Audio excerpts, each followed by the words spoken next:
సభ్యులకు, రాష్ట్ర కార్యదర్శిగా ఉన్న మహేశ్వరాచారి గారికి, ప్రతి ఒక్కరికి, బీసీ ఎస్సీ ఎస్టీ ప్రజలకు ప్రతి ఒక్కరికి జై భీమ్, జై భారత రాజ్యాంగం తెలియజేస్తూ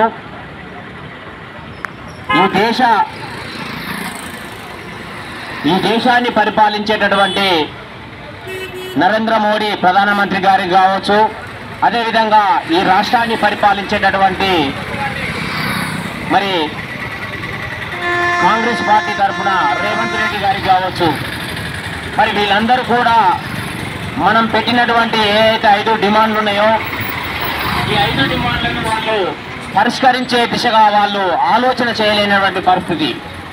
ఎందుకంటే ఈ అగ్రకుల రాజకీయ నాయకులు కేవలం వాళ్ళ రాజకీయానికి మాత్రమే ఈ ఇక్కడ ఉన్నటువంటి 90% ఉన్నటువంటి బీసీలను, ఎస్సీలను, ఎస్టీలను వాడుకొని మళ్ళా ఎలక్షన్లు వచ్చినప్పుడు మాత్రమే వీళ్ళ ఇళ్లకు వాళ్ళు పోయే పరిస్థితి. మరి ఇక్కడ ఉన్నటువంటి బీసీలు, ఎస్సీలు, ఎస్టీలు, అగ్రకులాల్లో ఉన్నటువంటి పేదలు కూడా మరి అర్థం చేసుకోవాల్సింది ఏంటంటే కేవలం ఎలక్షన్లలో మాత్రమే కనపడే వీళ్ళను మనం మళ్ళా ఎలక్షన్లకు వచ్చినప్పుడు వాళ్ళను గుర్తుపెట్టుకొని మరి మనము మన రాజ్యాన్ని సాధించే దిశగా, మన కోసం పోరాటం చేసే దిశగా వస్తున్నటువంటి పార్టీలను గుర్తుపెట్టుకోవాల్సిన బాధ్యత కూడా ఇక్కడ ఉన్నటువంటి బీసీ, ఎస్సీ, ఎస్టీ అగ్రకులాల్లో ఉన్నటువంటి పేదలు కూడా మరి దీని మీద ఆలోచించాల్సిన బాధ్యత ఉంది.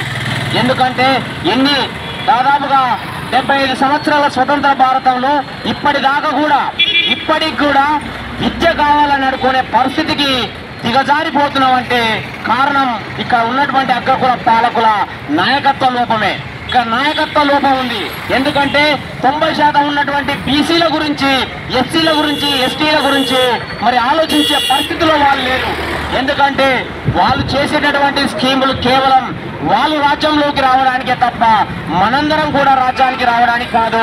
మన కుటుంబాలు, మన పిల్లలు బాగుపడే దిశగా వాళ్ళు ఆలోచించే పరిస్థితి లేదు. కాబట్టి మరి మనం అర్థం చేసుకొని మన పోరాటాన్ని మెజిస్ట్రేట్ అయినటువంటి జిల్లా కలెక్టర్ గారి నుంచే మన పోరాటాన్ని మొదలుపెట్టి మరి వారిని మెడలు వంచి మన రాజ్యాన్ని స్థాపించి మనం పెట్టినటువంటి ఈ 5 డిమాండ్లను మనం సాధించుకునే దిశగా మనందరం అడుగులు వేయాల్సిన బాధ్యత ఉంది.